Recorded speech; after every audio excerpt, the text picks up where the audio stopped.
4 май е възторжен и паметен ден. Празник е.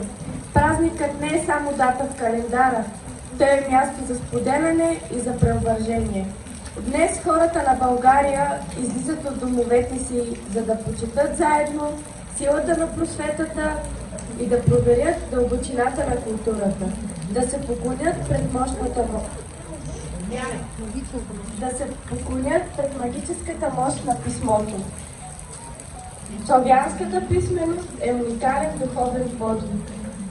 В един суров свят на насилие и битки, славянските първоучители, светите братя, равноапостоли, Кирил и Методий, показали какво означава да бъдеш воин на духа, какво означава да сееш, когато всички женат, какво означава да бъдеш умен, когато глупостта и жестокостта са налегнали в света, какво означава да имаш вяра и да устояваш каузи.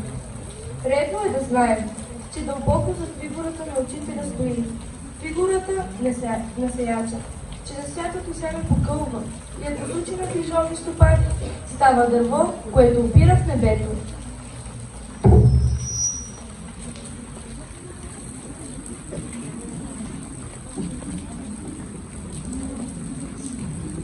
Върви народе възродени, към светла планина върви, книжовността на сила нова и чест и слава повърви. Върви към мощната просвета, в световните борби върви, от длъжност неизменна воля и Бог ще те благослови. Тейсолунските двама братя насърчваха дедите ни. О, минало незабравимо, през свещенски старини. България остана вярна на Господславен този завет. Тържествование и страдание извърши подвизи и изчепи. Да, родината ни, години през ветки преживя в беда, неописуема изпадна, но върши дълга си всегда. Безвреме мина писмеността наша, кога обходи цели мир, за все световната просвета, тя бе неизчерпаем вид. Бе и деждовно робско време, тогаш балкански табърски, навеждаше ли те подвината балкански властелини, но винаги, отвъд народа, подкоркът търсеше у вас, о мъдреци, през 10 века ще живото на вашия глас. О, вие, които цяло племе изляхте из мъртвина, народен гени възкресихте, Господа глубоката мина, подвижници на права вяра, сеятели на правда мир, апостоли високославни, веди върху славянски мир. Бъдете преблагословени, ови Методий и Кирил, отци на българското знание, отци на нашия говор мил. Нека името ви да живее в всенародната любов, речта ви мощна нека се помни славянското Век веков!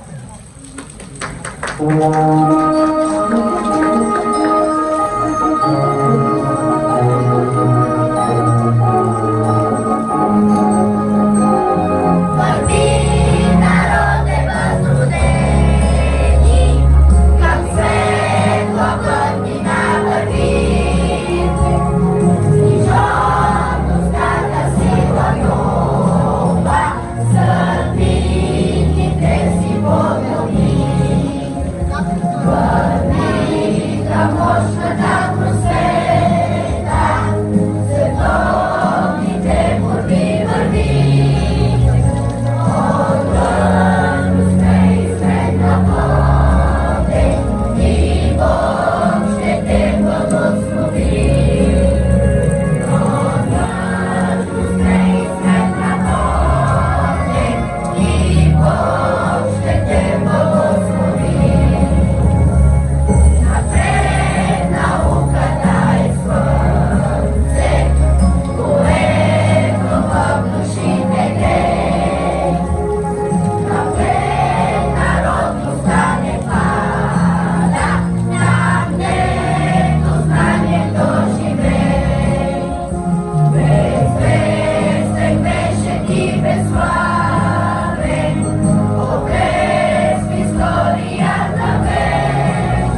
историята, тогава, когато редом до възвишения учител застанат пред прозорливия владетел и преданите ученици. Само тогава азбуката се превръща в книжнина, духовни продукти, колективно богатство с траен ориентир. В средновековна България това се е случило. Новата графична система, наречена по-късно азбука, си намерила грижовни стопани. Едни я пазили, други я развивали. Владетели като Борис I и Симеон Велики, ученици като Климент Охридски и Константин Преславски повярвали на завета и го превърнали в съдба за българския народ. С този завет народът ни върви през вековете, устоява на изпитания и търпеливо чака светлото си бъдеще.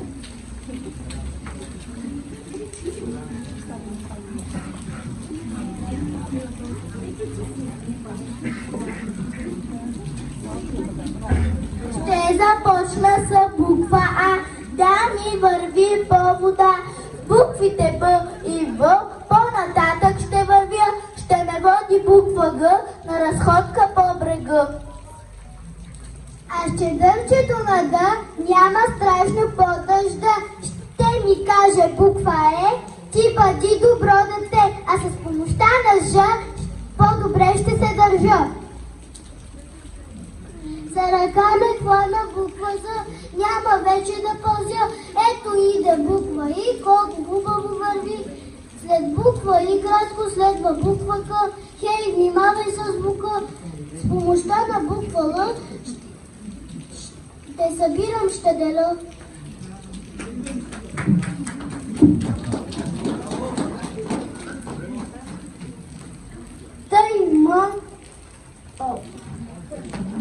Тъй ме получава, аз в час да не шумя, ще ми звънне буква Н, чуй на песента звъна.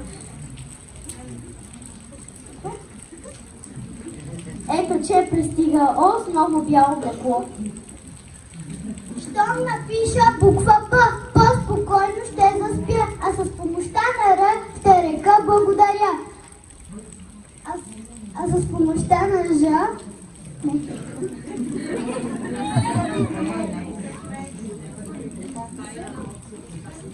стая да украся, тъй ми пожелавата, като цвете да цъфтя. Рядко май се срещало, тя ми е като бижу.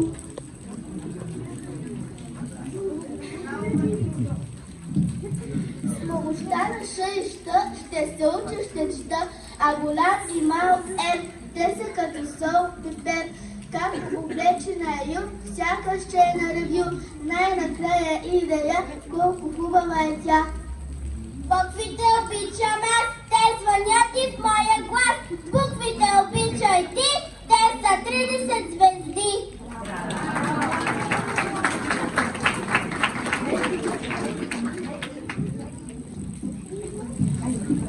Чрез силата на словото и натрупаното книжовно богатство, средновековната българска държава е станала достойна част от християнската цивилизация. Чрез силата на словото, в мътните дори на възраждането, да свалят народ е призован да се събуди и да погледне за съдбините си. Паисий, Софроний, Раковски, Ботев, съзнали, че без силен глас няма народна свяст, затова са викали. Модерната българска нация и новата българска държавност са заченати в лоното на мита за проглеждането и светлината.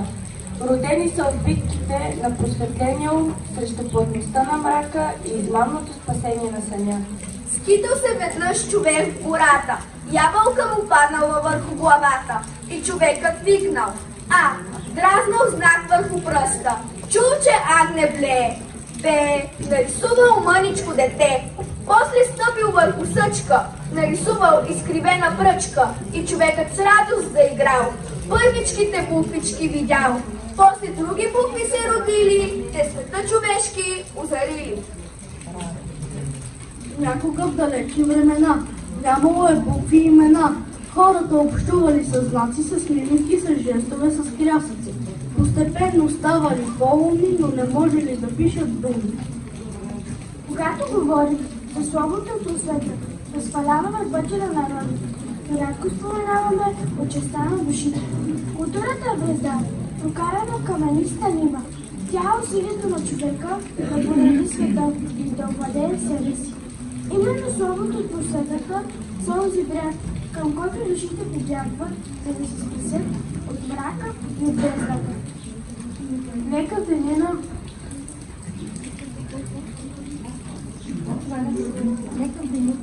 на просветата и културата.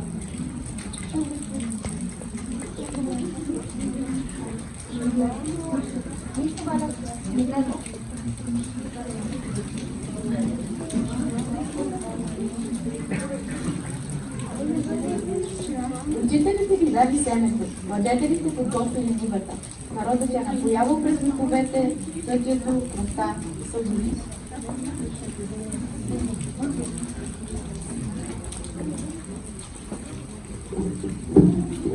Проглеждането ни започва с вас, ченгелчета и колелца, които по чудо стават мама, стават страст да търсиш знания, да не ти достигат авторитетите, да си готов и Бог да предизвикаш, обясними. Без вас и най-великата любов ще бореняса, като гроб безимен, и нямаше да имаме без вас тефтерчето на Левски на прощаване. И съгласни за първенство и от А до Я на смисъла на думите са верни. Един път дадена да ти тежи, към златен век да ни води. Това дължим на своите деди и на светите Кирил и Методий. Честит празник!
Boga i odraga mi.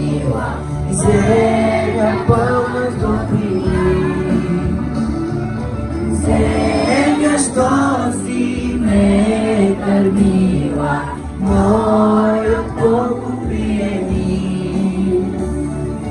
Земя, що си ме кърмила, моят Бог приеми.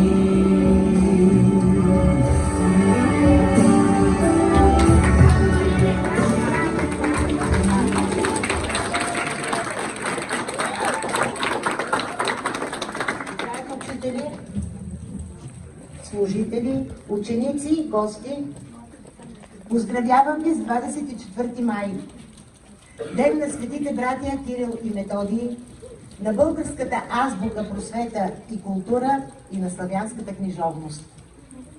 Честваме създаването на глаголицата от двамата братя, родени в Солун, Кирил и Методий.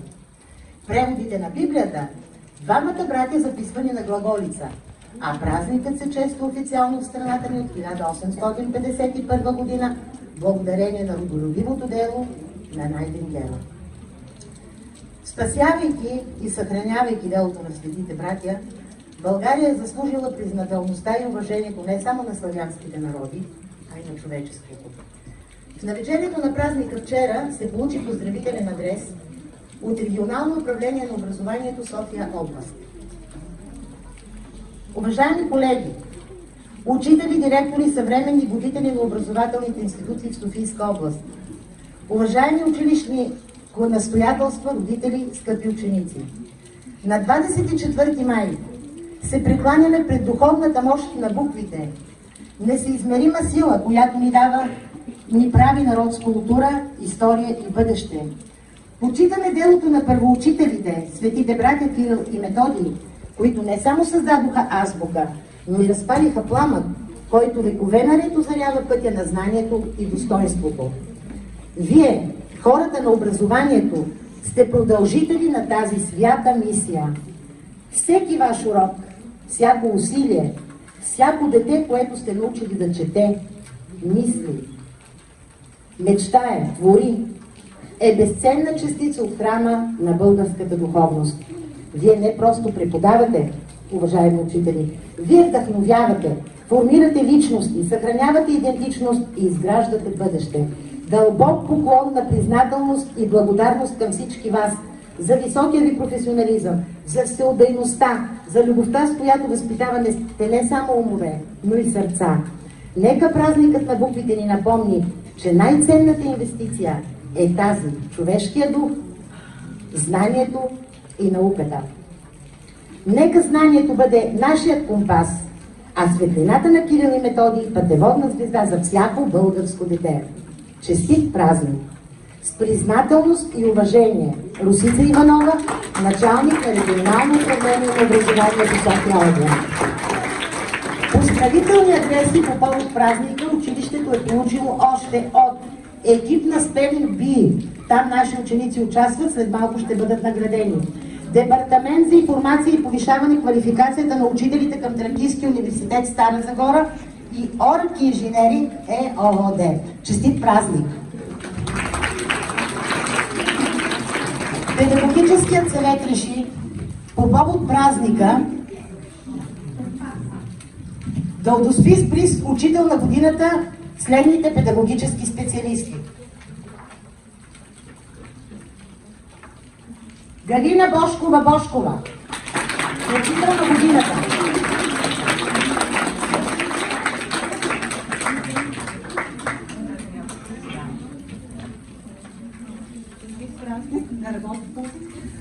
Честит празник! Първо искам да благодаря за личната номинация на госпожа Евгения Иванова и благодаря на екипа, който я подкрепи.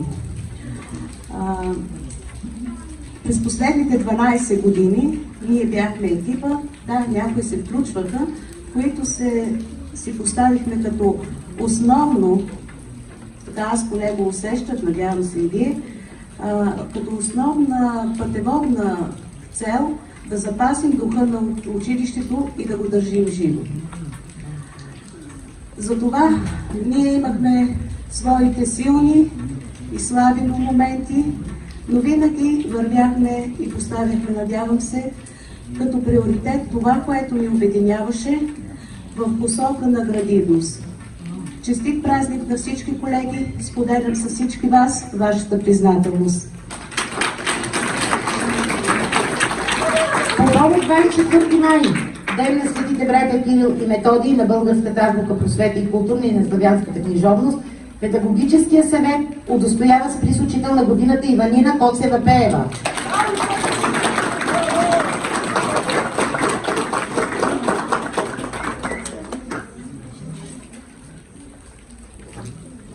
По повод 24 май, Ден на светите братя Кирил и Методий, на българската азбука, просвета и култура и на славянската книжовност, Педагогическият съвет удостоява с приз учител на годината Иванка Цакова.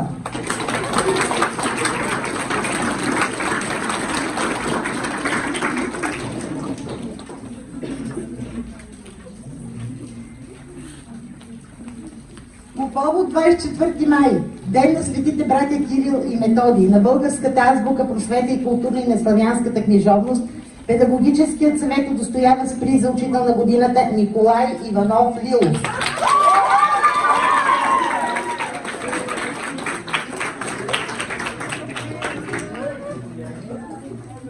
За съпругата на господин Лилов. Педагогическият съвет реши да награди някои ученици, които са представили училището, издигнали са неговия престиж, участвайки и спечелвайки призови места в национални и международни състезания и конкурси. Виктория Красимирова Тошкова от първи Б клас за популяризиране името и дейността на училището чрез постигнати високи отличия в национални и международни състезания и конкурси.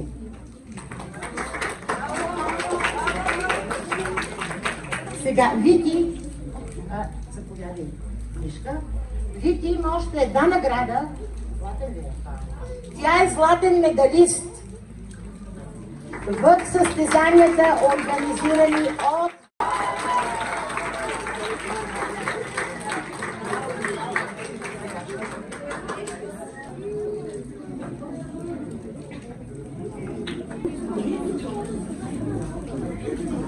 Ивайла Християнова Иванова от първи Б клас за популяризиране на името и дейността на училището чрез постигнати високи отличия в национални и международни състезания и конкурси.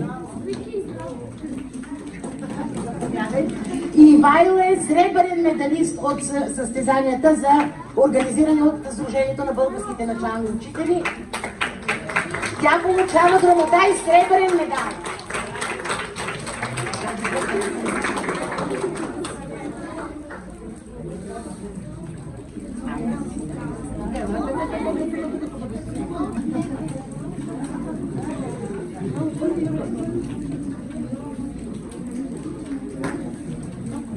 Андрея Радкова Димитрова от първи Б клас за популяризиране на името и дейността на училището чрез постигнати високи отличия в национални състезания и международни конкурси.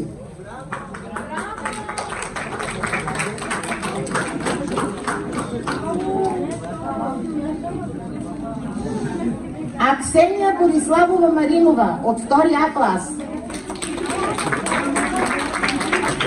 за популяризиране на името и дейността на училището чрез постигнати високи отличия в национални и международни конкурси.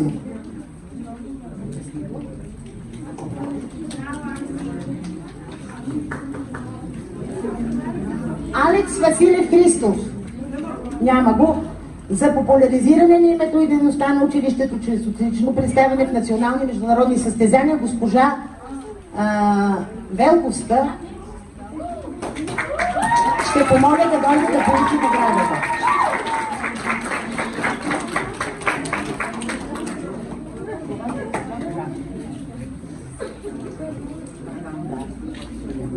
Така, още веднъж честит празник, нека носим в душите си българския дух, да пазим българското слово, да четем българските книги, да рецитираме български стихотворения и никога да не забравяме, че сме българи.